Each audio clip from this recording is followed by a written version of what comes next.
उनके ड्रोन का भी उपयोग किया जा सकता हो तो उसका भी उपयोग किया जाना चाहिए। और समय रहते हुए हम जितने भी अवशेष गांव हैं इन गांवों को भी हम लोग वहां से जुड़े प्रत्येक नागरिक को भी हम इस प्रॉपर्टी का समय रहते हुए कर लेंगे। राजस्व से जुड़े हुए तमाम बातों का इस्तेमाल करने की सफलता प्राप्त होगी। एक बार कैसे प्रदेश भर में आज जिन 29,501 ग्राम गाँव आज तक आप लोग ने देखा है कि शहर में ही स्वामित्व का अधिकार था। गांव में लोग बसते थे। मान लीजिए उस गांव का नंबर 189 है तो सारे के सारे लोग 189 नंबर में बसते थे और जितना जो कब्जा कर रखा था वही उसका स्वामित्व।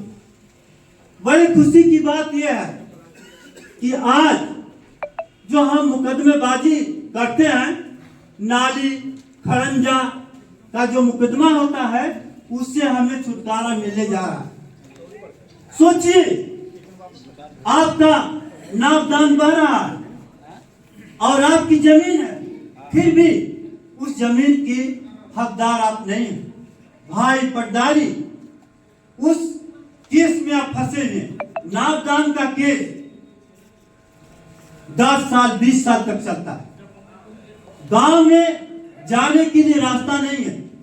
जो जितना चाहा उतना कब्जा करके और उसका स्वामित्व बन गया। गांव में बहू हैं या बीमार लोग हैं, उनको ले जाने के लिए, हॉस्पिटल ले जाने के लिए या बहू को घर लाने के लिए साधन नहीं। साइकिल से, मोटरसाइकिल से, कभी कभी मोटरसाइकिल भी आपके गांव में नहीं पहुंच पाते, क्योंकि जो लोग सबल थे, शक्तिशाली थे, वही गांव का सारा जमीन का मालिक थे और वो अपना सारा जमीन हड़प करके अपना घर द्वार बना लिए। एक गरीब आदमी जिसके पास खेत नहीं है और वो भूमिहीन है, गांव में उसका घर है, यदि लोन के लिए जाता है तो बैंक वाला पूछता है कि आपके पास कुछ संपत्ति है, तो कह देता है कि हमारे पास कोई संपत्ति। सोचिए एक गरीब आदमी यदि कोई बिजनेस चलाना चाहता है, बच्चे को विदेश भेजना चाहता है पढ़ाने लिखाने के लिए, या बिटिया की शादी करना चाहता है, वो गरीब आदमी है तो उसे लोन नहीं मिलता क्योंकि उसके पास कोई संपत्ति का रिकॉर्ड नहीं। देखिए प्रधानमंत्री की कितनी अच्छी सोच है कि आप एक मलकाना हक पाने जा रहे हैं। आप उस कार्ड से एक लोन लेकर के अपने जीविका चला सकते हैं। के तहत घरौदी वितरण कार्यक्रम में हम सबके मुख्य अतिथि के रूप में पधारे। गांव गरीब किसान झुग्गी झोपड़ी के इंसान के बीच से उठे हुए और न्यायालय में अपनी सेवा देने के पश्चात आप सभी की सेवा में लगे भारतीय जनता पार्टी के नेता और पूर्व में विधानसभा प्रत्याशी आदरणीय रामराज बनवासी जी, कार्यक्रम की शोभा बढ़ा रहे इस मंडल के अध्यक्ष जी, पूर्व में मैंने सबका संबोधन किया और आप और हमारे बीच मुख्य अतिथि जी समस्त बातें रखेंगे, सरकार की योजनाओं के बारे में बताएंगे। मैं ज्यादा समय नहीं लूंगा। समस्त मंचासीन लोगों का, मंचस्थ लोगों का और प्रत्यक्ष लोगों का हृदय की गहराइयों से हार्दिक अभिनंदन वंदन करता हूं। मित्रों, पुनः कुर्सी का इंतजाम करा दीजिए सिकरी साहब।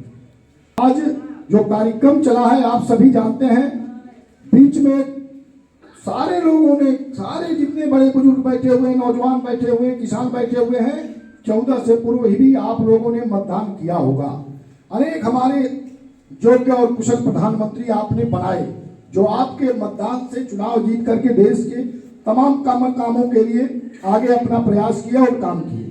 लेकिन याद करिए वो कालखंड वर्ष 2014 गुजरात की माटी से निकला हुआ एक व्यक्तित्व आपके बीच भारतीय जनता पार्टी का नेतृत्व करते हुए वोट मांगने के लिए अपने प्रतिनिधियों को भेजते हैं और 2014 में आपके एक मतदान से देश में नई सरकार का गठन होता है और वह सरकार दिन रात योजनाओं को चला करके 256 योजनाएं केवल किसान, गांव, गरीब, माताओं और बहनों के लिए समर्पित सरकार है।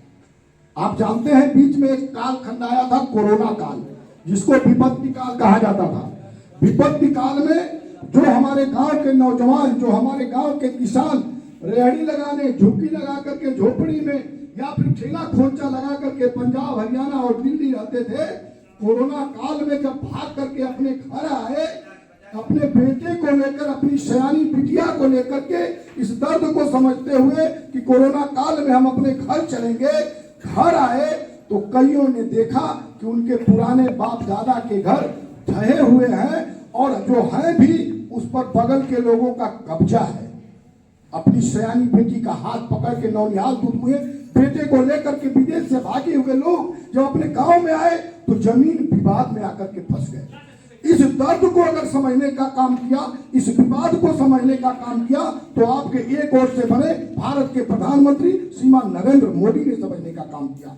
कोरोना काल खत्म होने के तत्काल बाद देश के प्रधानमंत्री ने कहा कि गांव का किसान, गांव की माताएं, गांव के लोग जब बैंक में जाते हैं और कहते हैं कि हमको लोन चाहिए, मेरे बेटी की शादी है, बिटिया सयानी है, घर गिर गया है, बनवाने के लिए पैसा नहीं है, तो बैंक का अधिकारी कहते थे कि आपके पास जमीन का कागज हो, मकान का कागज हो तो आपको लोन मिलेगा।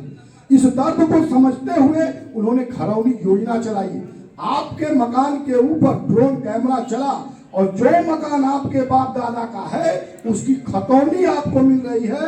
यह खतौनी इसलिए मेरे वक्ता बताएंगे और सारे अधिकारी और सबको बता रहे हैं कि हम लोग बोलते हैं, अधिकारी हमारे गांव जाते हैं, बोलते हैं, वीडियो साहब और सेक्रेटरी साहब जोड़ते हैं तो आप लोग सुनते नहीं हैं। क्यों नहीं सुनते हैं? कि इनका काम है, खोजते क्या है। मैं एक लाइन की एक कथा आपको सुनाऊंगा। खोजते क्या है? हमारी आंखें वही चीज खोजती हैं, हमारे मुंह वही चीज खोजते हैं जो पीछे देखे रहते हैं, जो पीछे पिए रहते हैं, खाए रहते हैं। इसलिए एक घटना मैं आपको बता रहा हूँ। शादी विवाह सारे संस्कार होते हैं, श्राद्ध संस्कार